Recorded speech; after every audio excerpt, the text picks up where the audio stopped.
So eto na nga, pag-usapan na natin mga kakimpaw ang mga topic na nakalap natin sa hapong ito. At unahin na nga nating pag-usapan ang tungkol dito sa Alibay episode 4 is now the most watched chapter daw on Prime Video PH. Sabi kasi dito sa post the latest buzz around the Alibay hits a fever pitch as episode 4 becomes one of the most watched on Prime Video Philippines, solidifying the series spot on the top. Fans are raving about Kim Chu and Paula Avellino, better known as Kim Pao, for bringing raw emotion and tension that elevate every scene. Many viewers point to the surprising twist and standout performances in episode 4. As key reasons for its surge in popularity, the series continues to dominate streaming charts, reflecting strong and steady audience engagement. Kim Pao supporters are flooding social platforms with praise as anticipation for the next chapter grows with episode 5 just around the corner. Fans can't wait to see how the story unfolds. Grabe naman yun. Ito palang episode 4 na nilabas nung nakaraang Friday, most watched chapter sa Prime Video Philippines. Grabe mga kakimpaw, no? Ngayon pa lang, congratulations kay Kim and Paula Avellino kasi napakaraming good feedback ang nababasa natin para sa kanilang series. Samantalang next topic naman tayo, pag-usapan natin mga kakimpaw ang tungkol nga po dito sa pagtataka ng mga Kimpaw fans kung bakit biglaan po ang pag-uwi noong piloto na kapatid ni Chinita Princess. So ito po pala ang totoong rason. Nabasa ko po kasi sa isang Kimpaw page, sabi dito, ang sweet ni JP umuwi siya ng Pinas para tulungan si Ate Kimi niya sa pag-asikaso ng HOLB, yung House of Little Bunny opening sa Cebu. Yun po pala yun.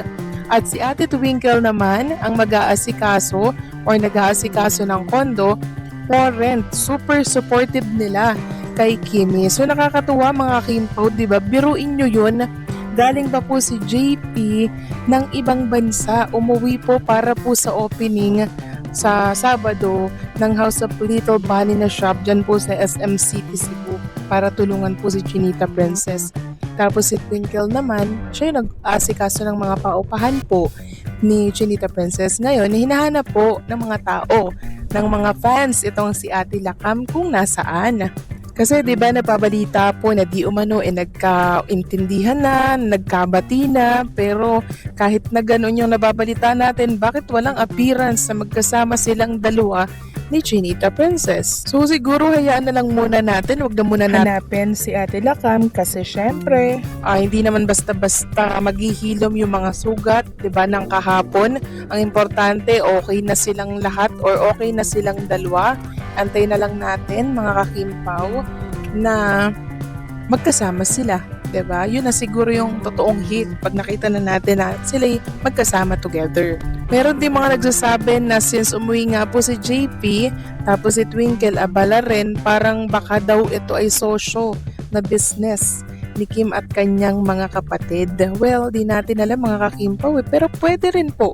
Malaki rin ang posibilidad since papagbigay naman si Chinita Princess. Para syempre may business din po itong kanyang mga kapatid. Iba yung trabaho, iba pa yung sa business. And si Paula Avellino rin naman, iba yung business niya din mga kakimpaw, yung kanyang hilig, di ba?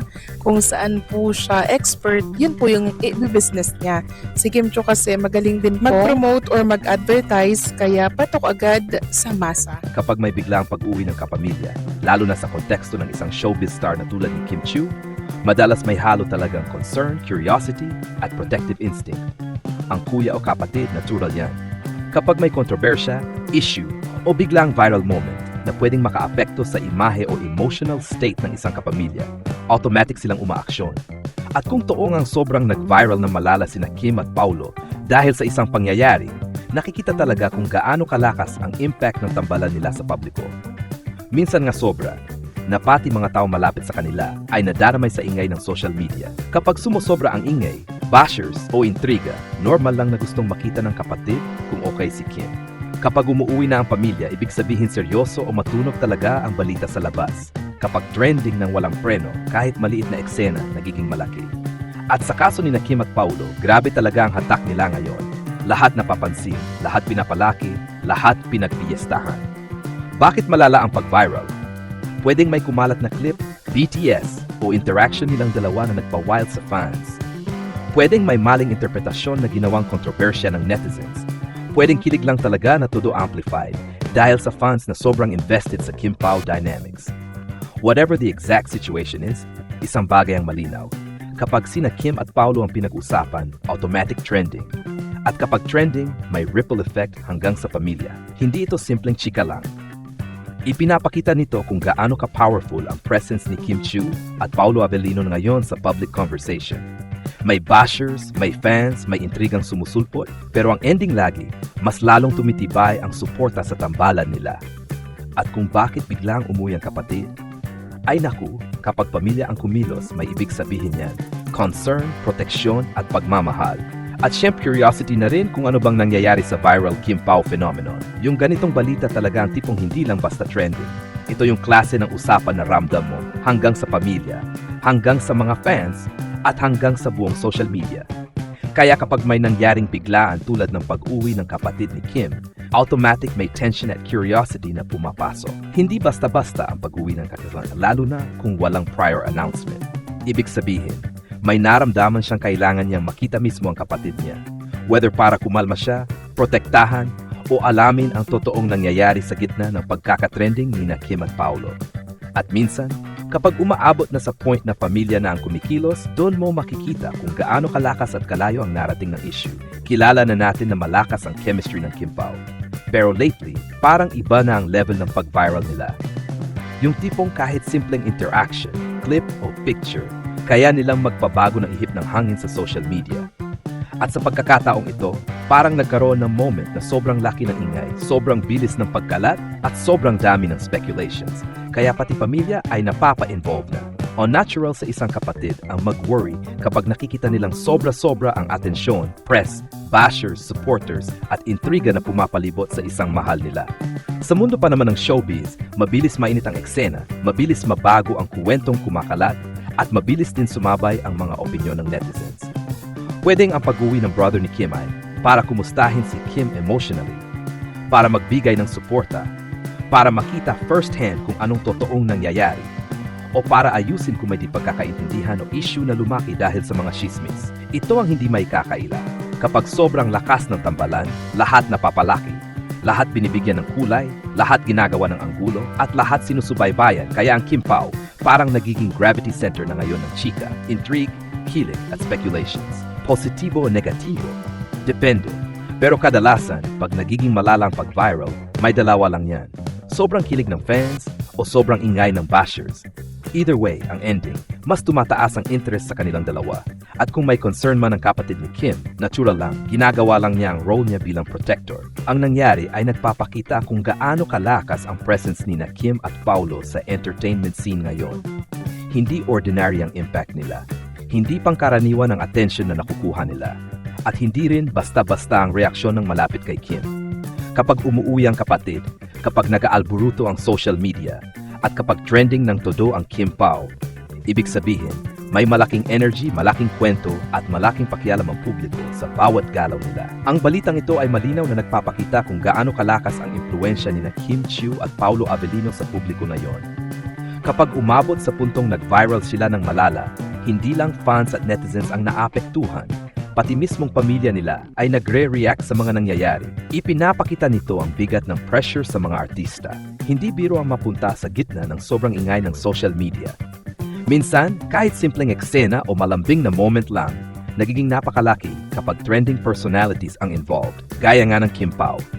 Kaya hindi nakakapagtaka kung may kapatid na biglang umuwi para siguraduhin okay si Kim, lalo na kung mabilis kumalat ang mga chismis at interpretasyon. Natural na protective ang pamilya kapag umaabot sa public hype. Kapag kapamilya mo ang nadadala sa kontrobersya o viral issue, syempre gusto mong makita kung nasa mabuti ba siyang kalagayan. Sa showbiz world, hindi lang physical stress ang iniisip, emotional at mental stress din. Tanda rin ito ng sobrang lakas ng Kim Pao tandem. Hindi lahat ng love team o co-stars may ganitong level ng effect. Viral clips, trending posts, sismis na pinapalaki ng netizens, fans na super invested. At dahil dito, nagiging mas intense ang reactions ng lahat, kasama na ng pamilya. Sa kabila ng ingay, ramdam na mahal si Kim ng mga taong nakapaligid sa kanya. Kung totoong bigla ng pag-uwi ng kapatid niya, ibig sabihin may mga taong nag-aalala at nagbabantay sa kanya. Hindi siya nag-iisa.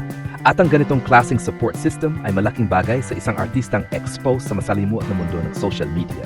Nagpapatunay ito na anumang gawin ni Kim at Paulo, pinag-uusapan. Sila ngayon ang isa sa pinakamainit na duo sa industriya. Kaya bawat interaction, bawat post, bawat balitang lumalabas, automatic blockbuster. Ang balitang ito ay hindi lang tungkol sa pag-uwi ng kapatid o sa pag-viral ng Kim Pao. Ito ay refleksyon ng sobrang lakas ng tambalan, sobrang taas ng engagement ng publiko, at sobrang pag-aalala ng pamilya sa mga nangyayaring mabilis at malakas na pagbabago sa paligid ng artista. Sa dulo, malinaw na Kim at Paulo remain one of the most talked about tandems, at kahit anong issue ang lumabas, may mga taong tunay na nagmamahal at nagbabantay sa kanila.